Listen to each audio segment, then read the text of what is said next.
This is Steven, K4ATZ. Just going to go over briefly a little information about the KX3. One thing I find helpful, unless you're operating split position, is for each band I've done the following. I have, for one of the VFOs, it programmed to the voice portion of the band. Now, of course, be sure you're always tuned into the portion that you're legally allowed to use. I'm an advanced class, so I have almost all the operating privileges extra, just a few differences. But, for example, if you like South Cars, you can always put it into your memory, which we'll go over in a minute. South Cars is 7251.00. It's in the morning until 1 p.m. Eastern Standard Time. Of course, it's not on now because we're out of those hours. To recall your memories, while we're talking about it, you just simply push the recall button. Excuse me, I'm very sorry. You hold the recall button, and then you will see flashing is your memory. To change the memory, you will simply change your tuning knob, and then you will change your memory. Now, I've got just a variety of things. If you see, you go to memory 1. I've got 6-meter portion. And one thing that you may want to do with 1 through 4, which I think is a good idea, is use the 5 megahertz band. So this one would actually be probably number 1. A lot of people call these channels. I hate to say that. But for simplicity's sake, since we are restricted to certain frequencies, 5.330.50 is commonly referred to as channel 1. 5.346.5 is referred to as 2. 5.357 is referred to as 3. 5.371.5 is 4. So it would be very easy to put those in the first 4 memories. Therefore, when somebody says go to channel 3, you're right on with going to that appropriate channel. So you got 1, 2, 3, 4. You got 4 channels, and if you put the first 4, it'd be kind of just neat to have that. So to get out of that mode, of course, best thing to do is to just touch the button real quick and you're out of that mode. Then if you want to go the band up or down, you're going to push, of course, the appropriate band. But again, getting back to what I said, for 40 meters, for example, this is the phone section.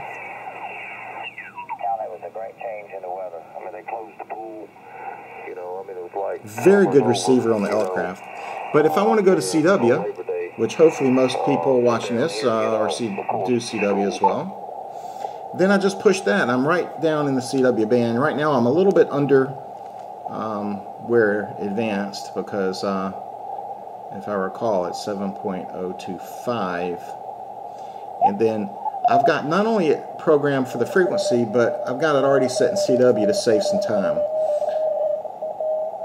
And then one cool thing too is you can already have it set to decode. Have, long, weak, end. So this is really cool what the radio does. But you can have it preset in that portion of the band to do that. Now, how do you do that? This data button right here, if you hold it down, now you'll see RxTH3. Now, the threshold is, this will only, if you turn this knob here to the left, you'll get transmit only. It will not decode receive if you leave it in this mode. You see? Now, if you go back to that, and you put the threshold 1, that is the lowest threshold. If you go to threshold, I think it goes to 7, excuse me, well, it goes way up to 9, you have to have a strong signal for that to pick up. As you see, it doesn't even want to pick it up. Personally, I have found a good number is 3 or 4. And to make sure you're on frequency, once you get close, if you have the CWT on, okay, which is right here, okay, you want to hold that down and turn it off. You hold it down a little bit, it'll turn it on. And then you tap, just real briefly, spot. It's going to center that CW frequency so that the decode is the best possible. If you want to listen to your own signal on CW, which most people do because it's really hard to send if you don't hear it, this button you're going to hold down and it'll give you basically kind of a volume, a monitor. And so you can set that for your CW and turn it off. Now, again, a benefit of having the AB switch is, on voice, you probably are not going to want that set. You see how monitor 0? Because if you have it set, guess what? You're going to hear your voice coming back through. And you don't want to hear your voice, but on CW, here we go back to the CW portion. And we've got this set at about 19 or so. And you know, you may not want it set quite so high, but that's to monitor your signal when you transmit. If you put headphones on, you're going to be hearing it through your headset so as not to disturb people or hear it better. But again, if you have it set on the voice, you're going to hear yourself through those headset, and it's going to probably be irritating to you. Another thing, of course, is when you come down here and you just tap, you're going to have your words per minute. You can see it comes on. It says 12.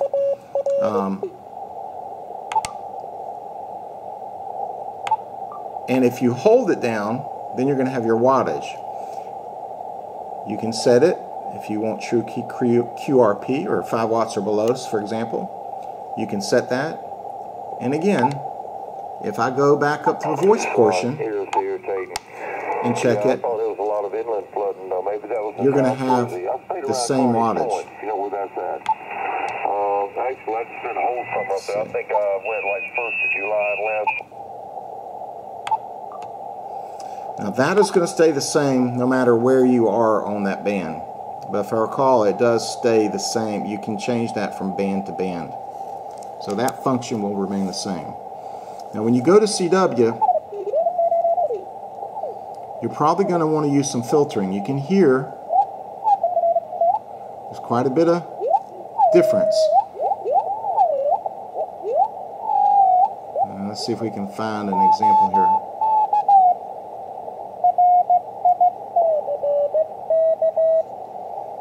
Tap spot, centers the frequency, and now we can use the passband tuning button to open it up further or tighten it.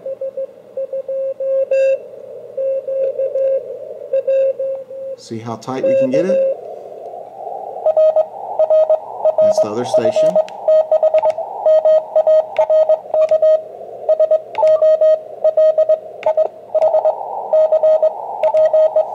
And by tapping this, you can go from 1 to 2. And this just changed, this basically shift is the IF shift button. When you go to 1, and that opens and closes the filter. I like it about right there, but it's personal preference. And as you see, if you get tighter, what will happen is the filter will go to FL3. So you'll click in a tighter filter for CW. You open it up, and look, it goes to FL1, If you keep opening it, it'll go to FL2, 3, 2, duh. So hopefully that didn't confuse you, and you have a better understanding of CW. Now I'll do another video later about some of the issues that has been going on with this keyer. And Lord help me, there have been some things going on. But listen, you're never going to get the type of performance from this as you will from a nice separate bencher. But this is really nice because it's portable. You can leave it on, but if you want to pack it up and take it off, it just unscrews. It really is a nice keyer for what it is. I do understand there are going to be some aftermarket ones made. I don't know how good they're going to be, if they'll compete as far as quality or not. But we'll just do this so we won't interfere with anybody. We'll go down to 0 watts, kind of like a dummy load.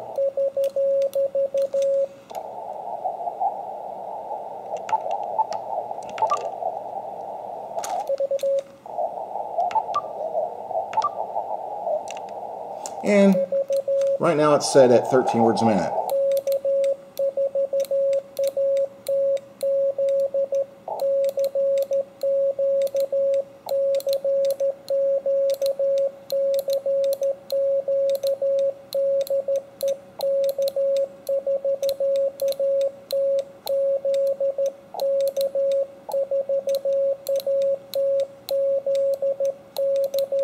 So the feel to that is just smooth as glass. These are really nice. I've had this paddle a long time.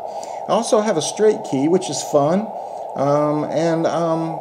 You know, I don't do a ton of CW, but the straight keys are pretty cool, actually. Let's put the wattage back up so I'm not trying to talk to nothing.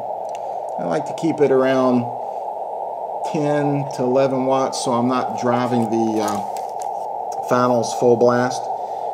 And I think it helps protect the rig. It'll go up to 12, but 10 to 12 watts is not going to make that much of a difference. Probably be good to have an amp eventually, unless you're really into QRP, and it'll probably drive with somewhere between 5 and 10 watts. I don't think Elecraft has theirs out yet, but that'll be a cool little accessory. I do have other HF rigs that have 100 watts, and I have a small amp that's a 600 watt amp. But honestly, it's surprising on CW how well the QRP does, and even on voice, like when I check into the net, which is the South Cars on 7251, you know, they call for QRP, so it gives a little opening, and you'd be surprised. They usually give me a 5.7, sometimes 5.9. And of course it's southeastern stations, but really works pretty good. So I've babbled on quite a bit here. Also for my keyer, if you notice, I have an adapter. This most radios would have a 1/4 inch plug, kind of a headphone jack type plug. And what I bought was an adapter on eBay. They're around $1, including shipping from China. If you want to buy from the United States, it may cost a little bit more. They're all made in China anyways, probably. But it's good to have these around. I've got quite a few. I always misplace them and end up ordering another one. And before it comes, because it takes a couple of weeks, I found it. But, you know, it's a good thing to have. And this way, I don't have to put another plug on the end. I just snap it right in, put it into the key jack. And the radio is really cool because you can actually change the size. So usually diths are on the left and dials are on the right. You can change it around to where diths are on the right and dials are on the left. I've read where some people who are or like to send with their left hand will change that around and make it easier. I have played around with it and it's quite hard, quite honestly. But it's fun and something different to do. And again, you can just practice with 0 watts out or into the dummy load. For all you people who are CW, you know, when I was younger and first licensed, I've been licensed about 40 years, I pretty much was 90% CW. It really was fun. It just kind of, they used to call it, I guess, and still do, the CW bug. When that gets you, that CW bug, it's hard not to want to play with it. It's really fun. It gives the hobby a whole nother dimension. And now you got, you know, you can even cheat and see. So sometimes if I don't want to write it down, I'll read the mail on somebody and be able to actually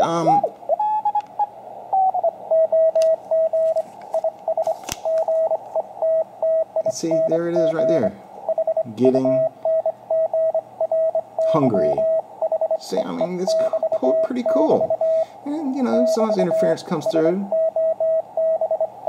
It says, so, back to you, which is usually said at the end of the conversation or that particular transmission. Let's see.